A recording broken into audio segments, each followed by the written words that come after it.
Olá, seja bem-vindo a mais uma edição do Jornal Toda Hora. Você acompanha agora as principais notícias do Brasil e do mundo. E o presidente Luiz Inácio Lula da Silva afirmou que a prisão de Jair Bolsonaro não afeta a relação com o colega americano Donald Trump. O mandatário brasileiro também criticou a presença militar dos Estados Unidos no Mar do Caribe. Neste domingo, o líder brasileiro mostrou preocupação com a presença militar americana no Mar do Caribe e disse que vai conversar sobre isso com o colega americano Donald Trump. Lula também afirmou que a prisão de seu antecessor Jair Bolsonaro na véspera não afeta a relação com Trump, um aliado do ex-presidente. Acho que não tem nada a ver, acho que o Trump tem que saber que nós somos um país soberano, que a nossa justiça decide e o que decide aqui está decidido. Lula ainda reforçou que apoia o que a justiça decidir.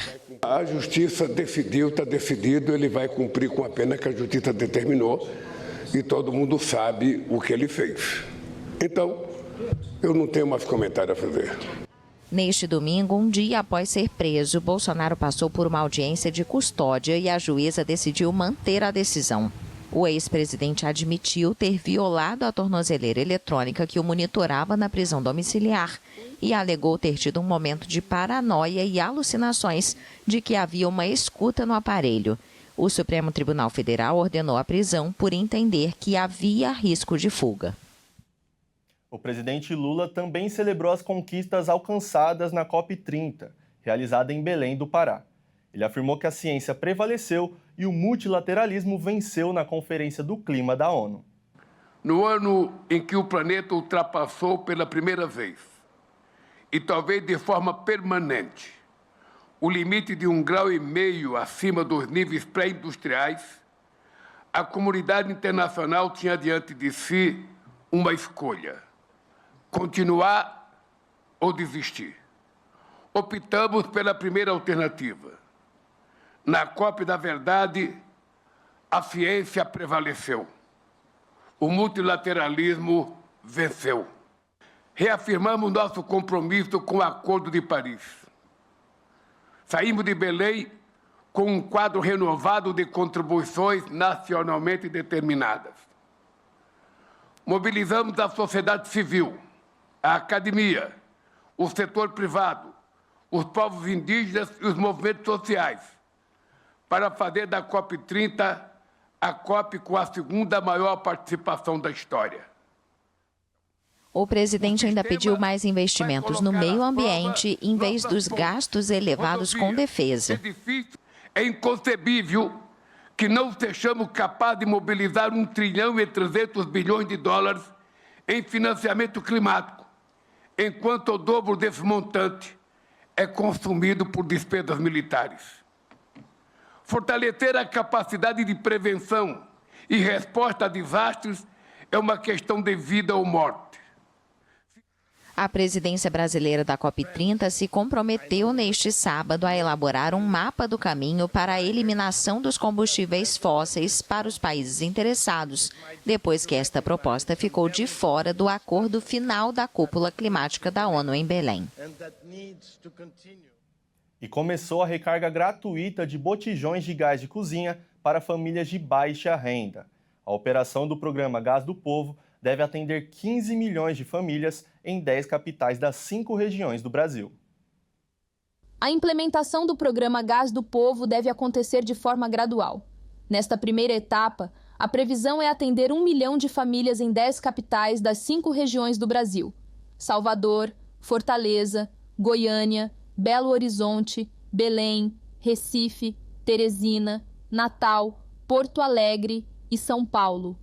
A Caixa Econômica Federal vai ser a responsável pela distribuição dos vales-cargas, cadastrando as revendedoras participantes e validando os meios de acesso do usuário. Até o final de março, o programa espera alcançar mais de 15 milhões de famílias. As famílias inscritas no Cadastro Único, que tenham renda de até meio salário mínimo, com prioridade para aquelas que recebem Bolsa Família. A recarga gratuita do botijão de gás pode ser realizada diretamente nas revendedoras, que aderiram voluntariamente ao programa sem intermediários, por meio de validação eletrônica na solução tecnológica utilizada pela revenda e fornecida pela Caixa. O responsável familiar poderá retirar o gás utilizando o cartão do Bolsa Família, o cartão de conta Caixa, o CPF e celular cadastrado. A disponibilização do auxílio terá validade máxima a depender da quantidade de pessoas por família, contada desde a data que o voucher ficar disponível. O programa prevê que a revenda que desejar participar do programa deve obedecer às regras de identidade visual, como portarias de revenda, botijões de GLP, veículos de transporte e materiais de comunicação. Além disso, o aplicativo do beneficiário mostrará os pontos de revenda mais credenciadas mais próximas de sua residência. Um autorretrato da artista mexicana Frida Kahlo foi vendida por cerca de 54 milhões de dólares, o equivalente a quase 300 milhões de reais em um leilão de Nova York. A venda estabeleceu um novo recorde para uma obra de arte feita por uma mulher. O valor foi estimado inicialmente entre 40 e 60 milhões de dólares, o equivalente a 213 e 320 milhões de reais, respectivamente. A pintura mostra a Frida Kahlo adormecida, enquanto um esqueleto sorridente envolto em dinamite repousa sobre o dossel da cama. A obra provém de uma coleção privada e está entre os poucos trabalhos da artista que permanecem fora do México, onde sua produção é declarada patrimônio artístico, o que significa que as pinturas não podem ser vendidas para o exterior, seja pública ou privada. A casa de leilões em Nova York ainda não identificou o comprador. O autorretrato El Sueno de 1940 foi vendido por 54 milhões e 700 mil dólares. O valor supera o recorde anterior, que pertencia a Jinson White Flower, de Georgia O'Keeffe, vendida em 2014 por 44 bilhões de dólares, o que equivale a 237 milhões de reais. Especialistas debatem o caráter cultural da venda e há preocupação de que o quadro, exposto publicamente pela última vez em 1990, possa novamente desaparecer do circuito público. Por conta disso, os museus de Nova York, Londres e Bruxelas já solicitaram empréstimo para futuras exposições. Eu fico por aqui, mas às 2h50 eu retorno com os detalhes do pagamento do 13º salário, que começa nesta semana. Até lá!